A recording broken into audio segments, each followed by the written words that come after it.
আসসালামু আলাইকুম, কেমন আছেন সবাই? আশা করি সবাই ভালো আছেন। আমি আল্লাহর রহমতে ভালো আছি। কাছে দূরে দেশ এবং দেশের বাইরে যে যেখান থেকে আমার ভিডিওটি দেখছেন সকলকে জানাই আন্তরিক দোয়া এবং ভালোবাসা। তো ভিডিওটি দেখে অবশ্যই একটি লাইক করতে ভুলবেন না, আর চ্যানেলটি সাবস্ক্রাইব করে দিবেন, আর খুব সুন্দর সুন্দর কমেন্ট করবেন। তো আজকে বানাচ্ছি, ঘরে কিছুটা নারকেল ছিল অল্প, আগে দুবার তালের বড়া বানিয়ে দিয়েছি, তো আজকে আবার বানাচ্ছি অল্প করে।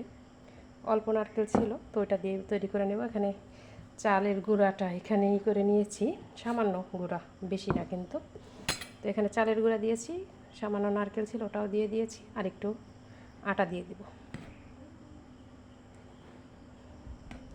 তো এই তালটা আমি চিনি দিয়ে, তারপরে দুধের গুঁড়া দিয়ে আর কি, গুঁড়া দুধ দিয়ে জাল দিয়ে নিয়েছি, সাথে একটু এলাচের গুঁড়ো দিয়েছি সুন্দর একটা ফ্লেভারের জন্য। আপনারা চাইলে ওটা নাও দিতে পারেন, তো আমার কাছে ভালো লাগে এই জন্য আমি দিয়ে নিলাম। আর যেহেতু তালটা চিনি দিয়ে জাল দেওয়া হয়েছে, এই জন্য ওইটার মাঝে চিনিটা একটু কম দিলাম। তো এই সবগুলো উপকরণ দিয়ে নিয়েছি, এখন তালটা ঢেলে দিব।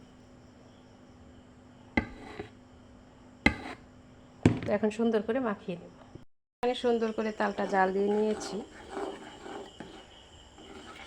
এটা মুড়ি দিয়ে বা ভাত দিয়ে খাওয়ার জন্য। এখানে দুধের গুঁড়ো দিয়েছি, আর সাথে চিনি, সামান্য লবণ আর এলাচের গুঁড়ো। তো আপনারা যদি কেউ মানে এমনিতেই তাল মানে চেলে সুন্দর করে, ওটা গরম না করেও যদি এমনিতেও গুঁড়া, তারপরে আটা, চিনি, একটু দুধের গুঁড়ো অবশ্যই দিবেন, ওইটা দিলে ফ্লেভারটা ভালো আসে। তো আমি যেহেতু এখানে জাল দিচ্ছি, তো গরমটাই ওখানে দিয়ে দিয়েছি। তো এটা এখন নামিয়ে নিব। তো এখানে তেলটা মোটামুটি গরম হয়ে গেছে। তো এখন আমি এই যে সুন্দর করে মাখিয়ে নিয়েছি, এটা ছোট ছোট করে দিয়ে দেব। বিসমিল্লাহ। একটু ছোট দিলে আবার ওই যে ময়দা দেওয়া হয়েছে এই কারণে ফুলে উঠবে, আর একটু বড় হয়ে যাবে। তেলটা হয়তো ভালো করে গরম হয়নি, তো দিতে দিতে হয়ে যাবে, অসুবিধা নেই। বিসমিল্লাহ।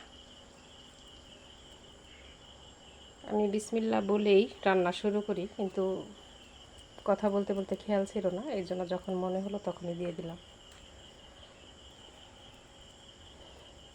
এভাবে শেপ করে অনেকগুলো দিয়ে নিব। তো এই পর্যায়ে কিন্তু ভালোই একটু কালার চলে আসছে, আদা ভাজা হয়েছে। তো আর একটু সুন্দর লাল লাল করে ভেজে নিব। তো আপনারা কিন্তু অবশ্যই এভাবে বানিয়ে এই ভাদ্র মাসেই তো তাল পাওয়া যায়, তো অবশ্যই তাল সংরক্ষণ করে রাখবেন, প্রায়শই এরকম বানানো যাবে আর কি। তো যাদের ঘরে দুধের গুঁড়া না আছে, তারা ওই যে তাল যে জাল দেন, লিকুইড দুধ গুঁড়া দেন গরুর, ওগুলো দিলেও যথেষ্ট। আর এমনি তো নিকটস্থ দোকানে তো যে 10 টাকা দামের কিন্তু দুধের প্যাকেটও পাওয়া যায়, ওইটা দিয়েও করতে পারে। তো আমার বড়াগুলো খুব সুন্দরভাবে ভাজা হয়ে গেছে, এখন তুলে নেব।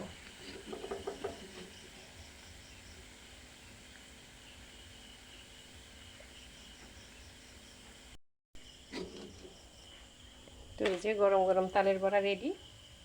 তো অবশ্যই সবাই এভাবে বানিয়ে খাবেন। তো আজ এই পর্যন্তই বিদায় নিচ্ছি, ধন্যবাদ, আসসালামু আলাইকুম।